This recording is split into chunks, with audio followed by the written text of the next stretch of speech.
মন্দির তৈরি হয়েছে। আমি মনে করি অপবিত্র এই রাম মন্দিরেতে ভারতবর্ষের কোনো হিন্দু যেন পূজা দিতে না যায়, ওটা একটা শপিস তৈরি হয়েছে। ওটা শুধু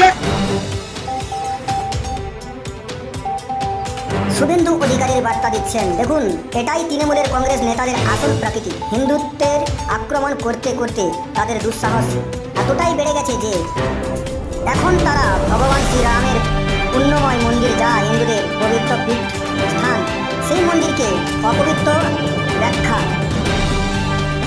দেওয়ার চেষ্টা দেখাচ্ছে তারকেশ্বর বিধানসভা কেন্দ্রের বিধায়ক রামনেন্দু সিংহ রায়, যিনি আরামবাগ সাংগঠনিক জেলার তৃণমূল সভাপতিও। তিনি বলেন কিনা রাম মন্দির অপবিত্র। তিনি আরও বলেছেন যে কোনো ভারতীয় হিন্দুরা এমন অপবিত্র স্থানে পুজো দিতে যাওয়া উচিত নয়।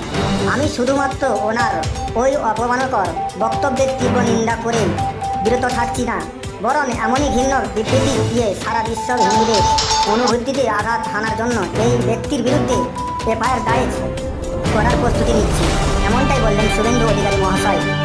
কংগ্রেস একজন কমেন্ট করছে যে কংগ্রেস ভগবান শ্রী রামচন্দ্রের বিরোধিতা করে আজ 400 থেকে 40-এ পৌঁছেছে। তৃণমূলের মনে রাখা উচিত 500 বছরের লড়াই, 76 বার সংঘর্ষ, বহু আত্মবলিদান। এরপর হিন্দু সমাজ তার গৌরব ফিরে পেয়েছে। তাই রাম মন্দিরের বিরোধিতা করে এই ভারতবর্ষের দেবভূমিতে আপনাদের বেশি দিন ঠাঁই নেই।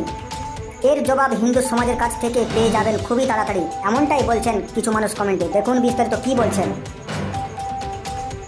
ওই যে রাম মন্দির তৈরি হয়েছে, আমি মনে করি অপবিত্র এই রাম মন্দিরেতে ভারতবর্ষের কোনো হিন্দু যেন পূজা দিতে না যায়, ওটা একটা